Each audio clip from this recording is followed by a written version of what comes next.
La superficie de cualquier líquido se comporta como si sobre ésta existiese una membrana a la tensión. A este fenómeno se le conoce como tensión superficial. En el interior, las moléculas se atraen entre sí con la misma fuerza, por lo que se anulan. Sin embargo, las moléculas del interior atraen con más fuerza a las moléculas de la superficie que las que se encuentran en el aire, dando lugar así a una resultante hacia el interior del líquido. A mayor fuerza de cohesión del líquido, mayor será su tensión superficial. En la temperatura crítica del compuesto, el líquido es indistinguible del vapor, formándose una fase continua donde no existe una superficie definida entre ambos. La relación de las fuerzas de adhesión y cohesión determina la forma de la superficie libre del líquido, en las proximidades de una pared sólida. Con un anillo de platino que se coloca sobre una superficie de agua, se mide la fuerza que se requiere para separar el anillo de la superficie de esta.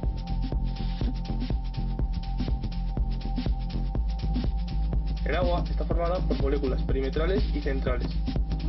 Entre todas ellas aparecen unas fuerzas, pero las perimetrales son las que se encargan de mantener un nivel líquido frente a un gas.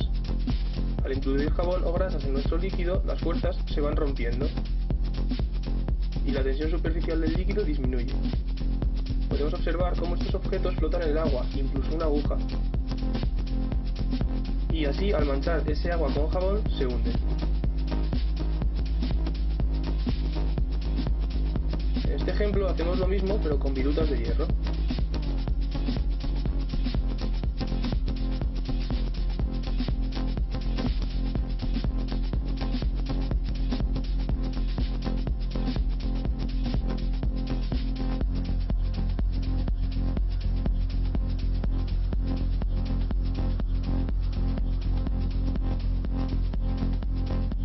Si comparamos el agua con el agua jabonosa, primero vertemos gotas de agua en una moneda. Vemos cómo las gotas se acumulan formando un menisco. El agua, debido a su tensión superficial, es capaz de retener muchas gotas.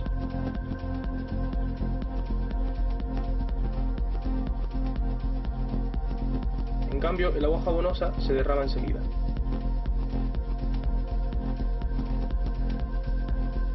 El alcohol, a diferencia del agua, no forma este tipo de meniscos, como podemos ver en esta comparativa.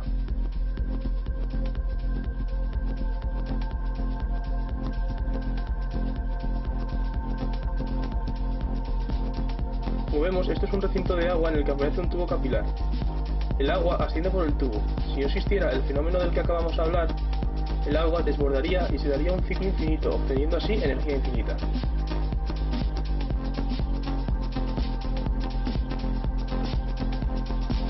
Como ya hemos visto antes, el agua está compuesta por moléculas enlazadas por fuerzas. Si rompemos estos enlaces, las moléculas se desplazan, generando así energía. Al poner jabón en el centro de una espiral encerada, vemos cómo gira en torno a sí misma. Aquí vemos cómo el jabón va rompiendo las fuerzas y generando este curioso barco.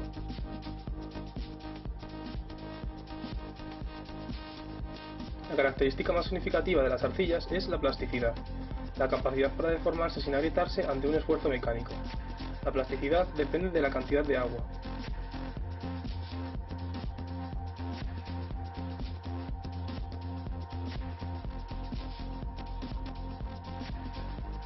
Cuando la arcilla está seca, no es plástica y se rompe.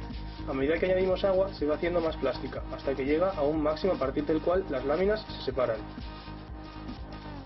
Esto se debe a que el agua forma una envoltura sobre las partículas laminares, produciendo un efecto lubricante que facilita el desplazamiento de unas partículas sobre otras, cuando se ejerce un esfuerzo sobre ellas. En esta gráfica podemos distinguir tres fases. Una primera en la que se produce un aumento de la consistencia al incrementar el contenido de humedad. En la segunda fase se produce un aumento repentino de la consistencia. El agua libre ocupa los intersticios existentes entre las partículas de arcilla, dando lugar a las fuerzas de atracción capilares debidas a la tensión superficial del agua. Durante la tercera fase, la consistencia disminuye bruscamente.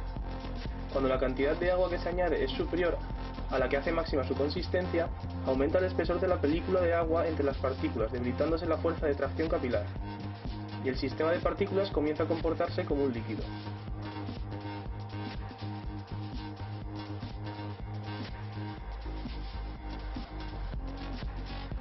Las carpas, en principio impermeables, permiten que la tensión superficial del agua haga puente en los poros de la tela. Esto, si se toca, se rompe la tensión superficial.